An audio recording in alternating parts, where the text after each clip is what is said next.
Hola, amantes de la historia andina, soy Cacique Tupayachi y en este podcast encontrarás cada semana una historia sobre personajes, hechos y lugares del mundo andino. Si desean saber más, Hamuichi, vengan.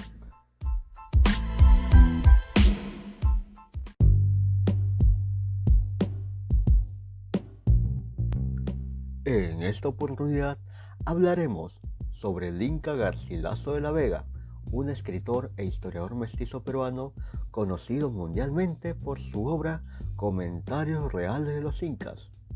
Comencemos.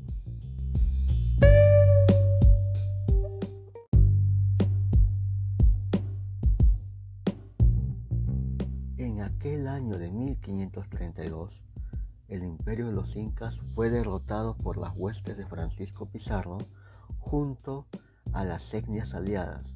Luego de ello, se creó la gobernación de Nueva Castilla, cuyo líder principal fue el gobernador Francisco Pizarro. Una de las primeras acciones de Francisco Pizarro fue conceder su dominio sobre las poblaciones andinas a sus colaboradores, mediante la repartición de encomiendas a lo largo y ancho del caído imperio incaico. De esta manera, uno de los colaboradores que recibiría varias encomiendas en Cusco fue el capitán Sebastián Garcilaso de la Vega y Vargas. Acto seguido, este capitán viajaría al Cusco para hacer uso de sus encomiendas. Ahí conocería a la derrotada élite incaica, y entre estas comunicaciones e interacciones también conocería a la princesa inca Chimpuocllo. Inmediatamente este capitán se unió a la princesa Chimpuocllo como una alianza con las élites andinas del Cusco, de cuya unión nacerá un pequeño mestizo que en adelante será conocido como el Inca Garcilaso de la Vega, dando el punto inicial a su historia.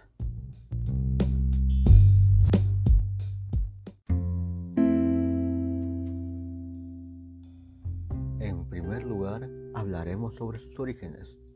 Nuestro personaje nació en Cusco el 12 de abril de 1539. Como sabemos, sus padres fueron el capitán Sebastián Garcilaso de la Vega y la princesa incaica Chimpuocllo.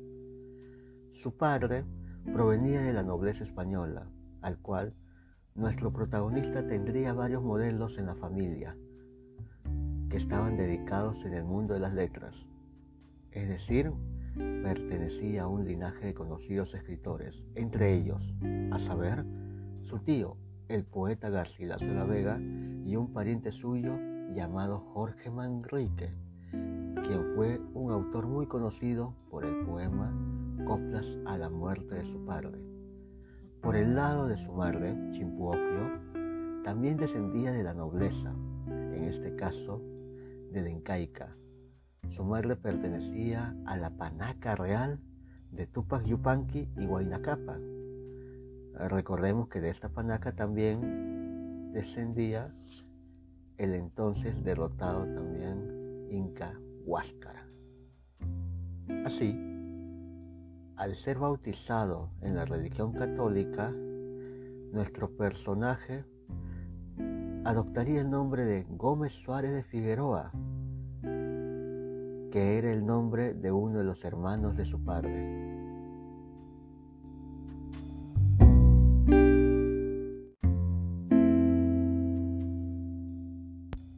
El pequeño Gómez Suárez de Figueroa tendría una educación muy particular, una en la cual se alimentaría de dos culturas, la española y la incaica.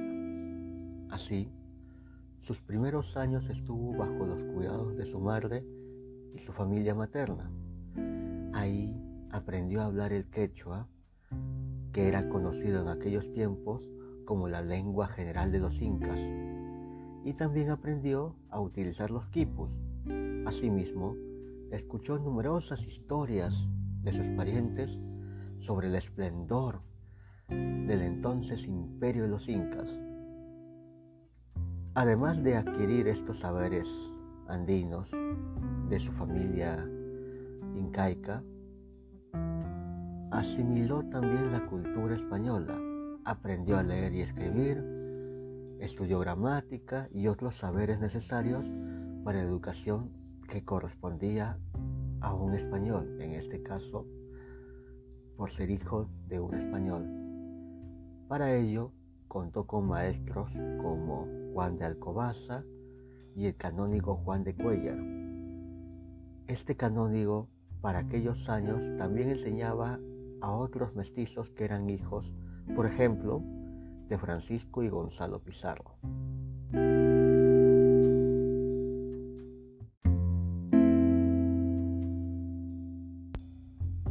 Todo parecía ir bien en la educación del joven Gómez, pero para aquellos años, que correspondía a la década de 1530 y 1540, la situación política en aquella gobernación de la Nueva Castilla estaba en condiciones álgidas.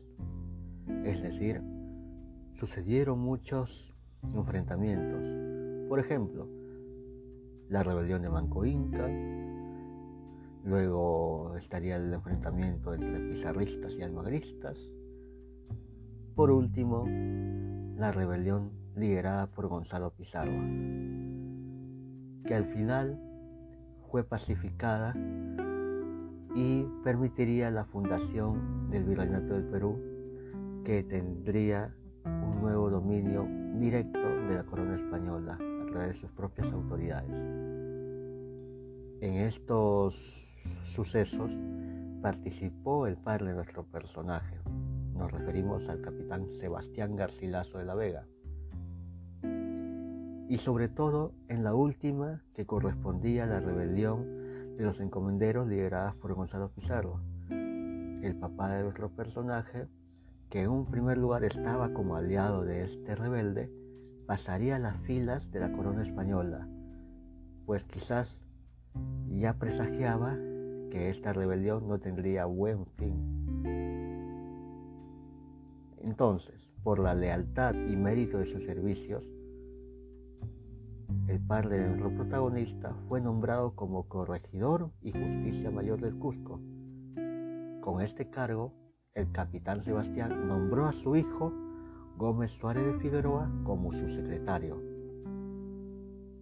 En este momento de su vida, nuestro protagonista conocerá directamente a otras familias de encomenderos, de conquistadores. Y también esta parte de su vida sería de mucho aprendizaje para el joven Gómez, ya que su oficio de secretario de corregidor le exigiría recorrer por distintos lugares del corregimiento cusqueño al lado de su padre para la administración de la justicia. Aquí va a presenciar de manera directa las antiguas costumbres de los andinos, que años más adelante escribirá sobre ellos.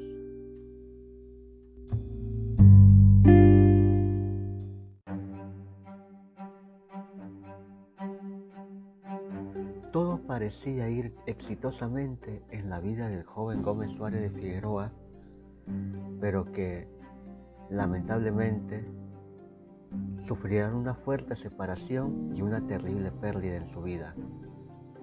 Para empezar, su padre dejaría a su madre para casarse con una joven española nacida en el Caribe. Acto seguido, su padre se encargaría de entregar a su madre a un español de bajo linaje conocido como lecheros, es decir, aquellos sujetos que por no tener nobleza y querían ocupar puestos tenían que pagar. Esto marcará fuertemente la vida de nuestro protagonista, pues al irse a la nueva familia de su padre debía alejarse del entorno de su madre, de su familia materna. Para más, el joven Gómez Suárez de Figueroa sufrirá una terrible pérdida. En mayo de 1559 fallecería su padre, el capitán Sebastián Garcilaso de la Vega y Vargas. Su padre, antes de morir, le dejó una herencia de 4,000 pesos con el fin de que su hijo, el joven mestizo, estudiara en España. Fue así que el joven Gómez Suárez Figueroa, con el dolor de aquella pérdida y la generosa herencia, decidirá honrar la última voluntad de su padre. 2 años después del fallecimiento de su padre, y antes de viajar a Lima para continuar sus estudios en España, nuestro personaje pudo ver 5 momias incaicas encontradas por Polo Londegardo, que era corregidor de Cusco. Y una de estas momias era nada más y nada menos que de su tío abuelo, el Inca Huayna Cápac. Luego, ya con la edad de 21 años, Gómez Suárez Figueroa emprenderá viaje a España. El viaje de Cusco a Sevilla duraría aproximadamente de 8 a 9 meses. Y esto empieza, en primer lugar, salir de la ciudad de Cusco vía terrestre hacia la capital, la ciudad de los reyes, es decir, Lima. Este viaje duraría un mes y medio aproximadamente. Ya en Lima se dirigiría al puerto del Callao para partir vía marítima hacia las Islas Guañape, luego llegar a Trujillo y Paita, que queda al norte del Perú, y aquí en Paita bajarían para tomar provisiones, ya que vendría un largo viaje hasta Panamá.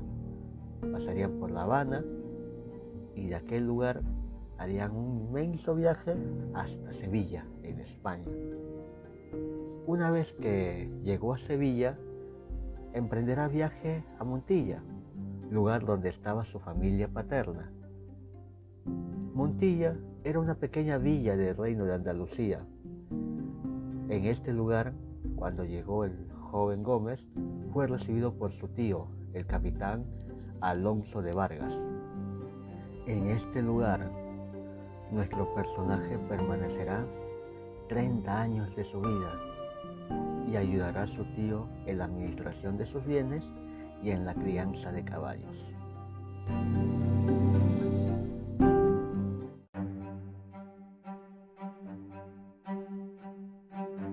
En 1562, Gómez Suárez de Figueroa, nuestro personaje, viajaría a Madrid para presentarse ante el Consejo de Indias. ¿Con qué motivos? De solicitar 2 cosas.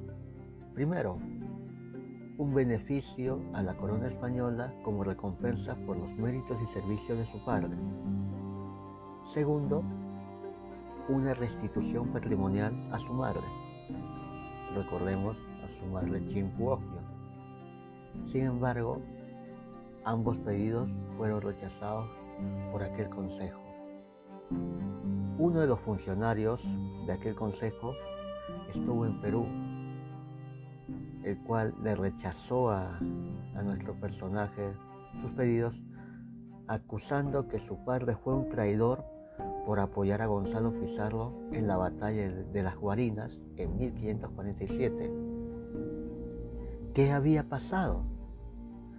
Resulta que su padre había dado su caballo Salinillas a Gonzalo Pizarro, la cual aseguraría su supervivencia de aquella batalla. Esto fue un golpe enorme para nuestro personaje, pues no recibiría ningún cargo ni ninguna merced. Y esto explicaría el por qué en 1563, un año después de aquella desastrosa presentación ante el Consejo de Indias, cambiaría su nombre y pasaría a identificarse igual que su padre, es decir, como Garcilaso de la Vega.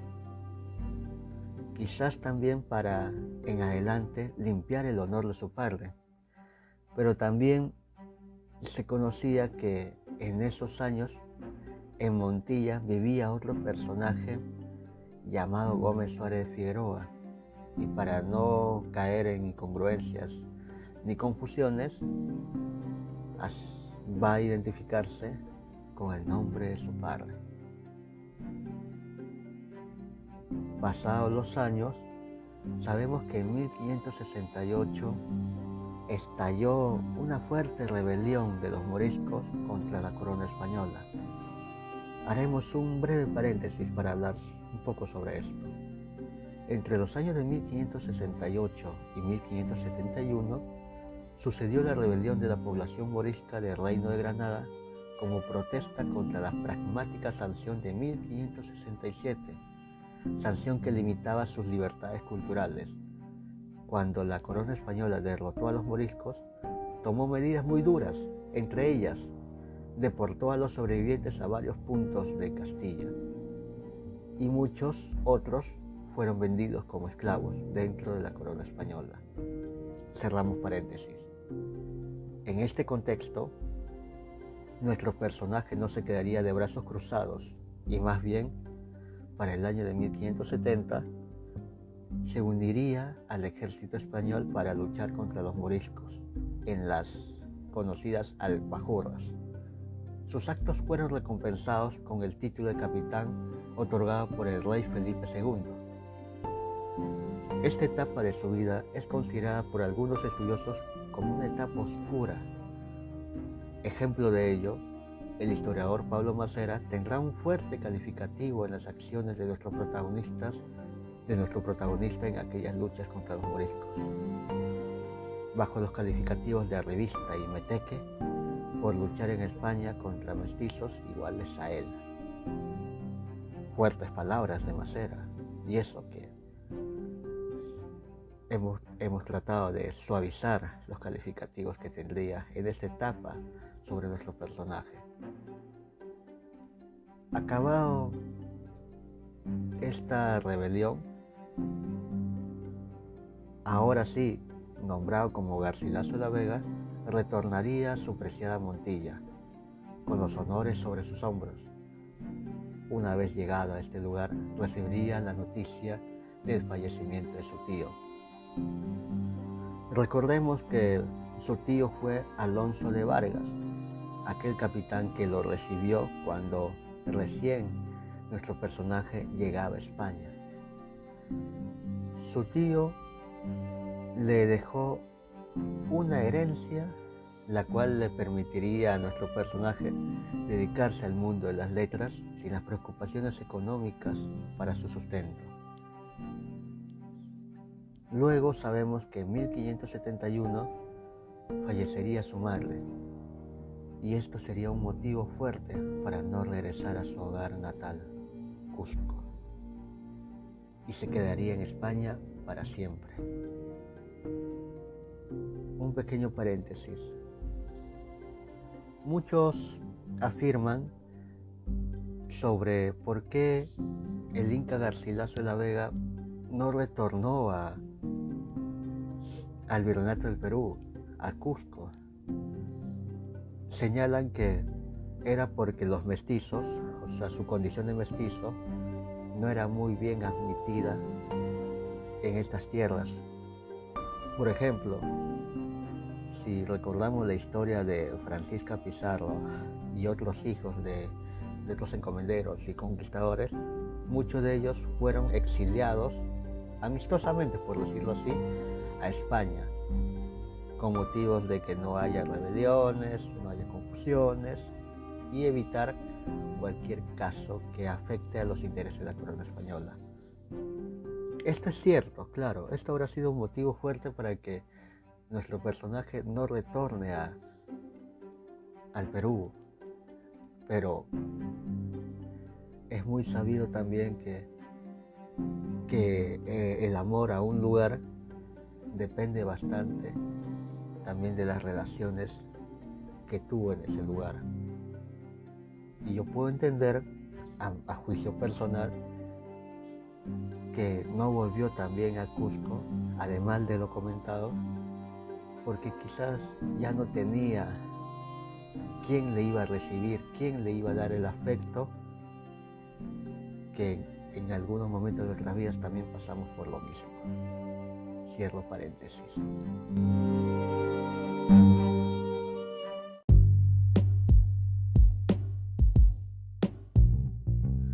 Años después, para 1588, nacerá un hijo suyo, el cual se hará conocer como Diego de Vargas.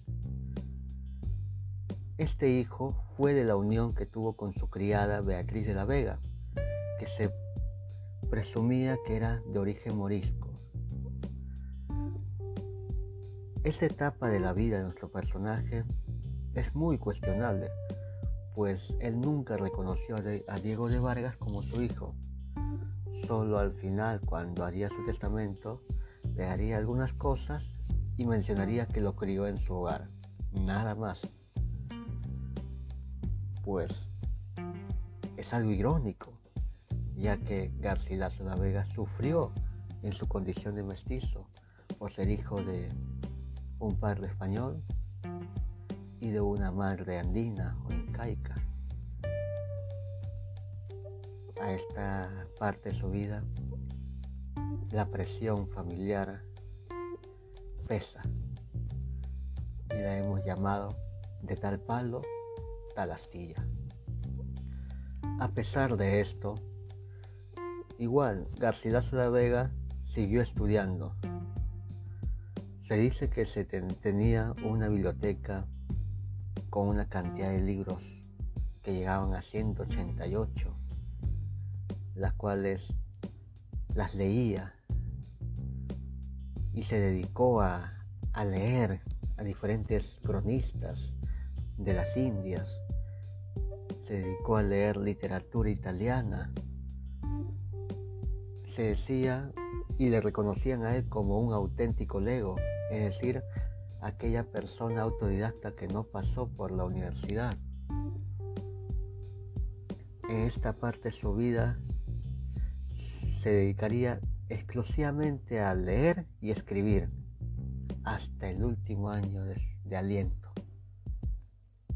Ya en el año de 1590 se estrenaría como escritor, traduciendo del italiano al español Diálogos de amor del león hebreo.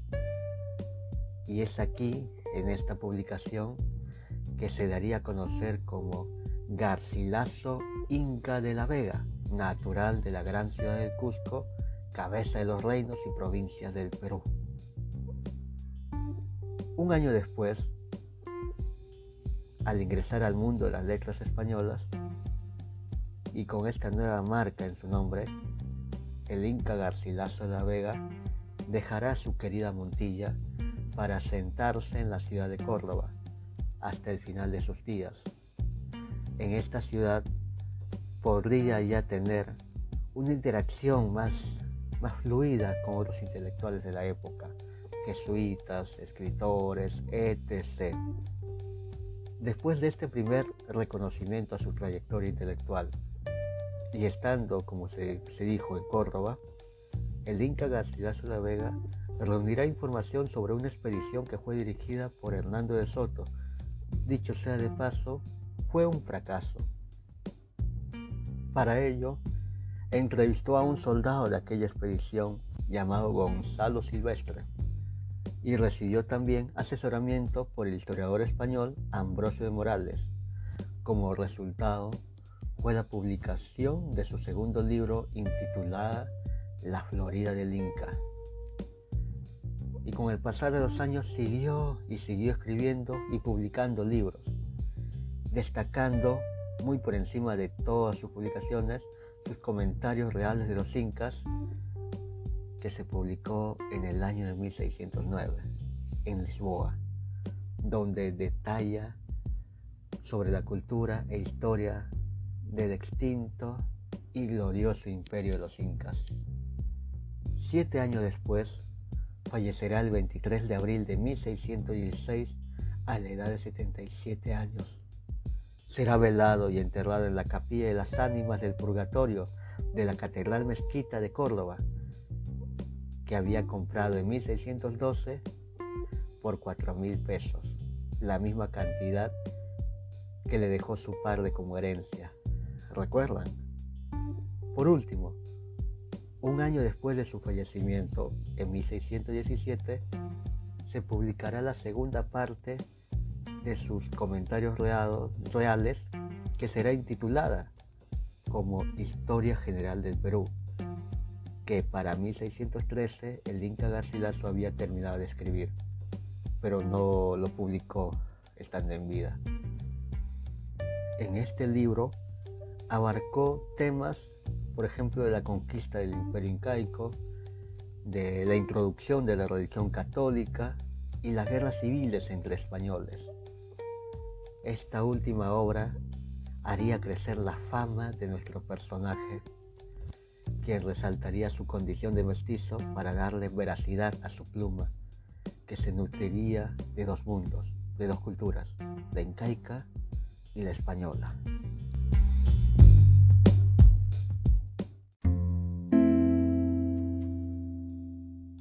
Hasta aquí, ¿qué podemos decir del Inca Garcilaso de la Vega? Podemos decir muchas cosas y también muchas preguntas, pero por el momento y para concluir, solo algunas cosillas. Nos ha dejado algunas imágenes sobre el mundo en el cual vivió, sobre las presiones sociales, sobre su condición de mestizo y cómo a pesar de ello logró la fama. Asimismo, nos permitió conocer la humanidad de este personaje, pues al nacer en dos mundos, en dos culturas, y al tener un origen mestizo que se nutría de estas ambas culturas, su condición todavía no era ni conocida, ni apreciada, y mucho menos respetada. Pero aún así, a pesar de esas experiencias, él supo avanzar. También nos deja muchas inquietudes. Por ejemplo, a mí particularmente me deja una, y es: ¿qué hubiera sucedido si el Consejo de Indias, al cual él solicitó que se le retribuya algún cargo o alguna merced por los servicios de su padre, y también que se le retribuya patrimonialmente a su madre, le hubieran aceptado?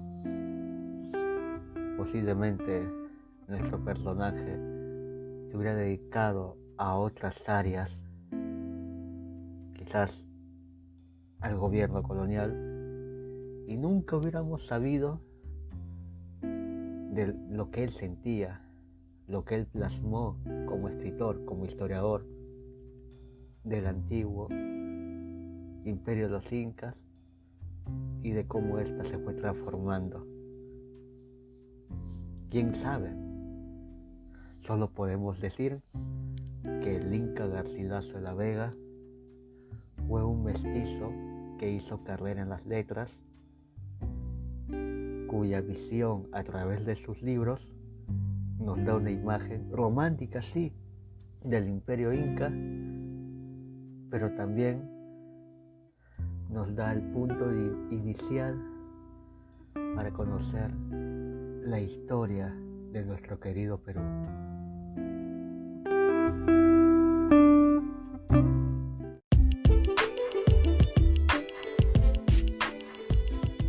Si te gustó esta historia, apóyanos compartiendo con más personas que les pueda interesar nuestro contenido. Asimismo, si tienes alguna pregunta o sugerencia, puedes escribirnos a nuestras redes sociales en Facebook e Instagram como Cacique Tupayachi. Tupananchiskama, hasta pronto.